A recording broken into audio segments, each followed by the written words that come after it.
Bem-vindos! Hoje vamos explorar o neoclassicismo, um movimento artístico que floresceu no final do século XVIII. Nós iremos falar um pouco sobre o contexto histórico, semelhanças e diferenças do neoclássico e academicismo, principais temáticas das obras neoclássicas. Iremos falar sobre o artista Jacques-Louis David, técnicas de pintura e composição e para finalizar, vamos mostrar e falar um pouco da nossa obra neoclássica criada por nós. Contexto histórico: o neoclassicismo foi um grande movimento artístico e cultural, que surgiu na Europa no início do século XVIII. Ele inovou aspectos na literatura, arquitetura, pintura e escultura, promovendo uma grande valorização das tradições grego-romanas. O movimento, que permaneceu até meados do século XX, teve forte influência do iluminismo, pois em suas pinturas, principalmente, buscava-se ressaltar as formas e belezas estéticas das artes clássicas, desprezando um pouco o estilo detalhista encontrado nas artes do barroco e rococó. O seu surgimento ocorreu logo após a Revolução Francesa, na época em que os filósofos gregos pregavam o evangelho da razão, aspecto que cultuava a clareza, a nobreza e a pureza. Sendo assim, o neoclassicismo se transformou em uma nova tendência para as artes europeias. A grande preocupação dos artistas dessa época era fixar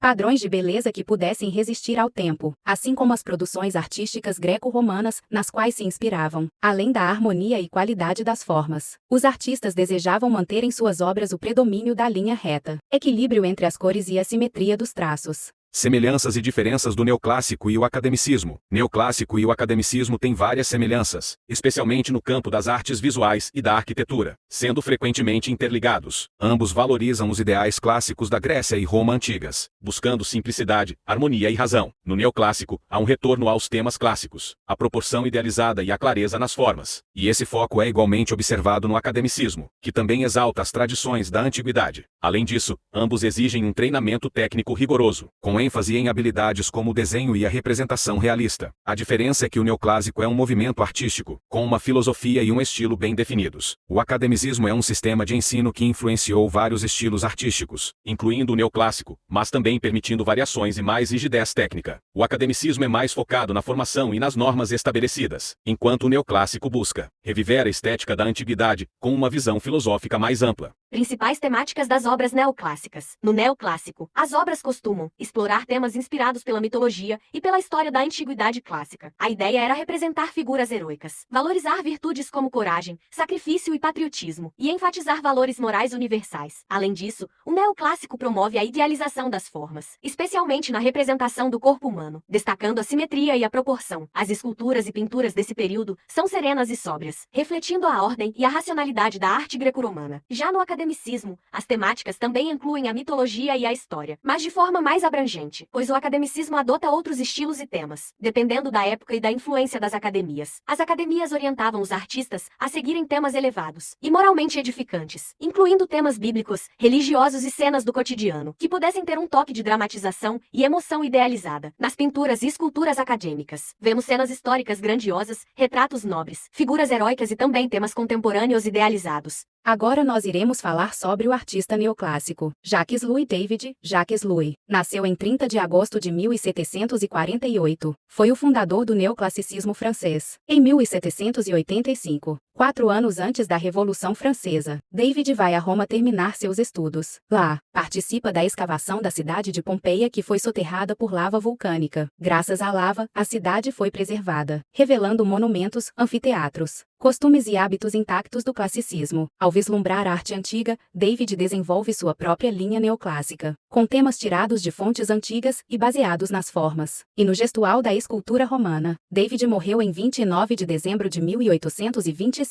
na Bélgica.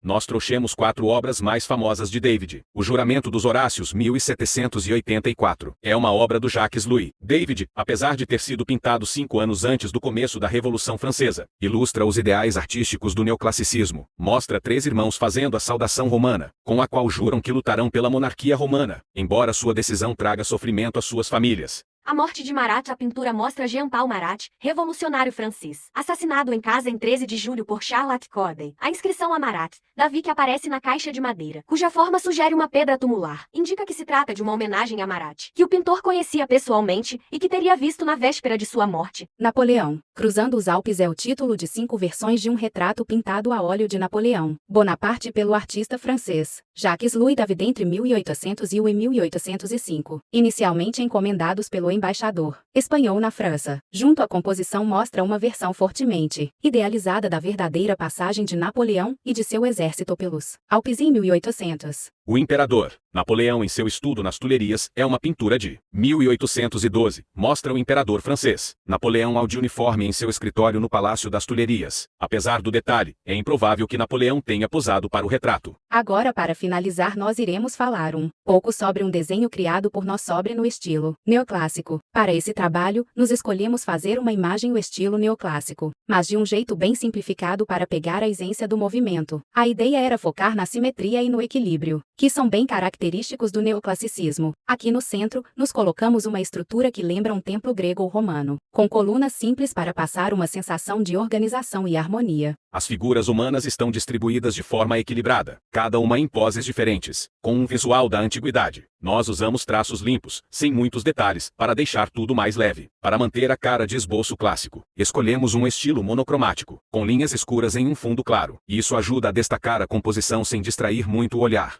A ideia foi passar uma sensação de calma e ordem, que é bem a vibe do neoclassicismo. Nós queríamos que quem olhasse visse as características que definem o neoclassicismo. Para fazer essa imagem nós usamos o DOR e uma inteligência artificial, que cria imagens com as descrições que você dá para ela. Concluindo, o neoclassicismo foi mais do que um simples retorno ao passado. Foi uma busca por valores e ideais universais em um momento de profundas transformações sociais e políticas. Ele deixou um legado duradouro na arte e na arquitetura, influenciando gerações de artistas e ainda sendo uma referência estética. Ao revisitarmos essas obras hoje, somos lembrados do poder da arte de transcender o tempo e de como ela pode nos inspirar a buscar beleza, equilíbrio e racionalidade. Que possamos valorizar essas lições ao observar o mundo ao nosso redor. Foi um prazer compartilhar esse conteúdo sobre o neoclassicismo. Obrigado e até logo.